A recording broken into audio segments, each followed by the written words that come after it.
Hello and welcome to OVIDcast. Here at OVID Health, we are committed to enabling and inspiring healthy lives through the power of communications. In this series, we'll be exploring the essential role of partnerships between patient groups and the life sciences industry, and asking how the sector can forge stronger partnerships which deliver better healthcare for patients. In this episode, Rachel Gonzaga, OVID Health Head of Patient Partnerships, is joined by Clare Jacklin, Chief Executive of the National Rheumatoid Arthritis Society, to discuss her experiences of working in partnerships and where she would like to see partnerships focus in future. Hello and welcome to OVID Health's Patient Partnership Podcast. I'm Rachel Gonzaga, OVID's Head of Patient Partnerships.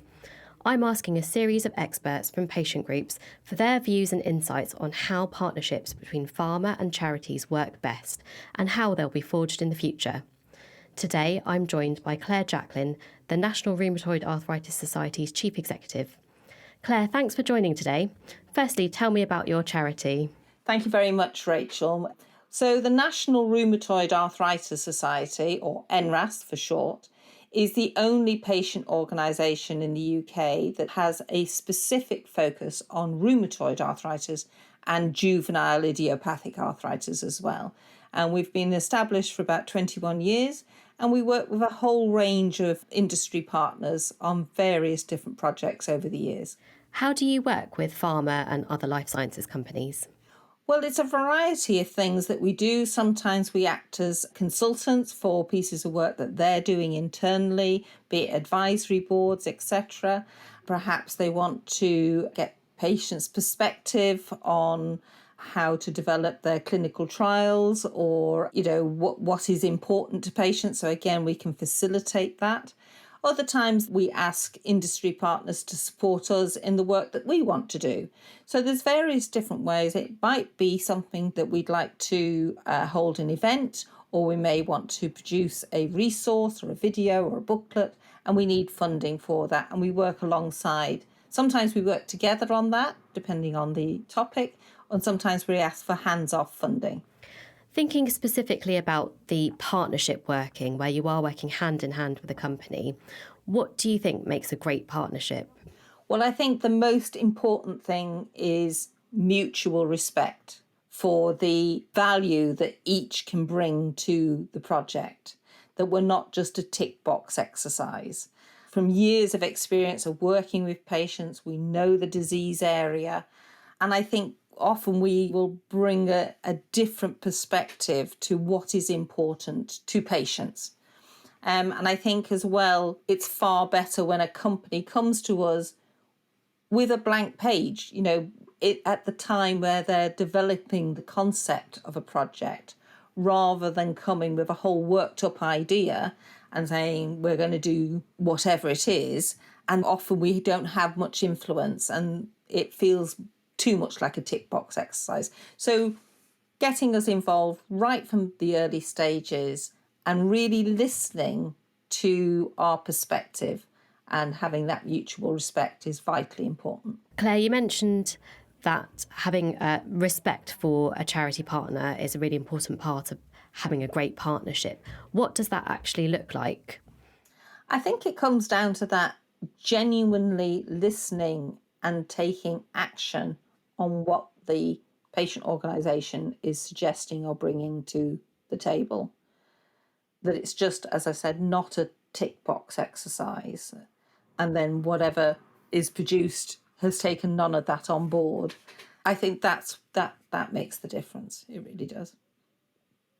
And having that one person within within an industry to deal with, so that we're not getting pulled in all different directions from different people in different departments, which has happened in the past. It doesn't happen as much now, but that also shows respect for the patient organisation, because we don't have an army of people in different departments that we can call on. There usually is only one person within the patient organisation dealing with all these different projects. So respect that by not having too many people asking the same questions. I think some of the processes involved in working with a pharma company have been notoriously complicated. I think industry's worked really hard to try and simplify those processes. But how has the process side of things shaped how you interact with pharma companies? I'm sure you will hear this from many patient organisations, the contracting.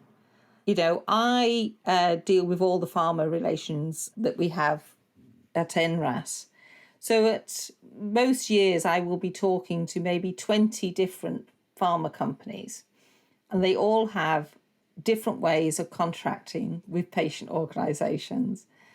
We are a small to medium organisation. We don't have a legal department to go through a 12-page contract for £1,000 of funding for a leaflet. It just is that bureaucracy that I find a real challenge. I have seen a concerted effort by a number of the companies to simplify that, which is really, really helpful for us. And I think having, as I said, that one person that you deal with helps as well, because you can go back to that person going, the contract you've sent through doesn't include XYZ, and it needs to be, rather than having to go to numerous different people within the organisation. So the simpler the better. And one company that we deal with, we have one overarching contract, but then we have appendices to that for the different stages of the work. It's a focus group, it's a survey, it's a printed piece of work, it's a video, whatever, and they're all, and that keeps it nice and simple too. You mentioned companies sometimes come with a very different perspective on what's needed. Are there any common themes in that difference between your perspective and the company's perspective?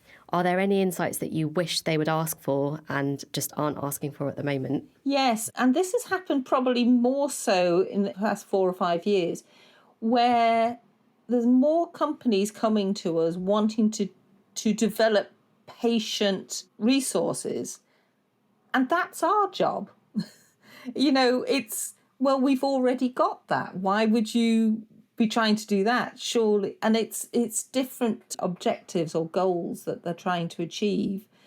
I sometimes feel that it's what we would like industry partners to be doing is different to what they are hoping to work with us on. If I had £1 for every time a pharma company had said, we want to do a survey on the unmet needs for rheumatoid arthritis patients, I would be a very wealthy woman. And that's difficult because we're asking the same people the same questions over and over again. And the thing is, the data is already there about what the unmet need is. So we don't need to do it again. We just need to look at past data and do something about it. But often what's important to the individual living with a long-term condition is not something that will necessarily be of interest to an industry partner, because it's not to do with medication, it's more to do with lifestyle. So that can be frustrating at times, definitely. You've talked about lifestyle. Are there specific areas of lifestyle that you'd like to see more partnerships on, or outside of lifestyle, any other neglected areas that need partnership funding? Well, I think we hear an awful lot, there is the lifestyle things, that is the diet, it's the fatigue that people with long-term conditions like rheumatoid arthritis experience. But another key area is the inequality and inequity of care throughout the United Kingdom. And this is an area where the gap is getting bigger. It's a growing problem, where we have different areas of the country where just because of where you live, you might have access to, all the medications that have been approved by NICE, and then in other areas, you might not. That is a major issue, and it should be of great interest to industry partners, because it means that their products are not necessarily being used as equally as they should be. And I fully understand why it's difficult for industry to get involved in that, because it will look like it's about promoting their product, which it's about helping us to level the playing field. So there's that big issue. But also, we have a very diverse population. And when it comes to people from different ethnicities getting involved in clinical trials, or even people from socially deprived areas being involved in clinical trials, clinical trials have been designed in the same way for many, many years, and it does tend to get the usual suspects involved in, white, middle class, educated, and that doesn't give you the true results of what real life patients will be facing. I suppose it all come under the umbrella of inequity of care and inequality of care, which is something that we really have to focus on, I think, going forward. Claire, thank you very much for your time. Goodbye. Thank you for listening to OVIDcast. Next week, Rachel and Claire will discuss some of the partnerships which have inspired Claire and the challenges she has faced in delivering impactful partnership working. If you enjoyed the show, why not share it with a friend and subscribe so you never miss an episode.